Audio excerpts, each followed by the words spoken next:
अगली खबर की ओर। अगली बड़ी खबर रांची से है, जहां अबुआ आवास योजना को मिली स्वीकृति। झारखंड में 2,91,000 अबुआ आवास योजना को स्वीकृति मिली है। ग्रामीण विकास विभाग ने दूसरे चरण में आवास को स्वीकृति दी है। दूसरे चरण में 4,05,000 लाभार्थियों को आवास देने का लक्ष्य है।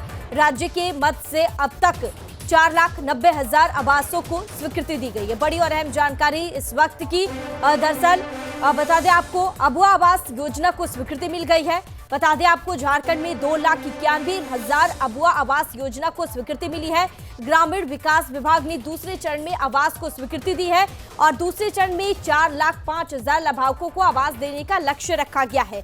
और इस खबर पर ज्यादा जानकारी के लिए हमारे साथ हमारे संवाददाता सूरज फोन लाइन पर जुड़े हुए हैं। सूरज, अबुआ आवास योजना को स्वीकृति मिल गई है और इसके साथ 2,91,000 अबुआ आवास योजना को स्वीकृति मिली है। क्या लगता है कि यह कितना फायदेमंद है और लाभार्थियों के बीच जो यह योजना है धरातल पर पहुंच पाएगी? नैना, देखिए, बिल्कुल आप कह सकते हैं कि कोड ऑफ कॉन्डक्ट यानी आचार संहिता लगने से पहले इसे लागू होनी थी, लेकिन ऐन वक्त में आचार संहिता लग गई। इसके बाद ये स्वीकृति पेंडिंग पड़ी हुई थी, लेकिन अब इसे अब ग्रामीण विकास विभाग ने इसकी स्वीकृति दे दी है और अब 2,91,000 जो अबुआ आवास है, हाँ, वो गरीब लोगों को अब यहाँ पर मिलेगी। वो अपने एक पक्का मकान 2 रूम का बना के रह सकते हैं। लेकिन अगर हम बात करें ओवरऑल, तो इनकी जो लक्ष्य थी पूरे झारखंड में 4,91,000 की, तो ये अभी तक पूरी नहीं हुई है।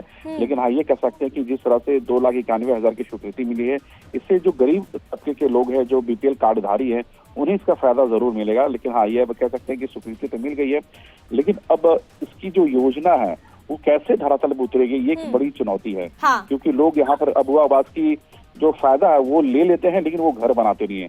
तो ये भी एक चुनौती है। और सबसे बड़ी बात है कि अबुआ आवास की तो स्वीकृति राज्य सरकार ने दे दी है, लेकिन झारखंड में बालू की किल्लत है। अगर वो आवास बनाते तो बालू कहाँ से लाएंगे?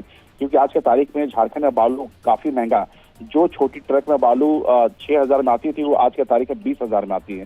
तो ऐसे में गरीब व्यक्ति को जो पैसे जो मिलते हैं लगभग 2.5 लाख रुपया, तो 2.5 लाख रुपए से वो कैसे घर बना पाएंगे? ये बड़ी चुनौती है। बड़ी चुनौती है। ठीक है सूरज, ऐसे में देखना होगा कि किस तरह से अबुआ आवास योजना को धरातल पर उतारा जा रहा है और कितना यह फायदेमंद साबित होता है। ठीक है, ऐसे में तमाम जानकारी साझा करने के लिए बहुत बहुत शुक्रिया आपका सूरज।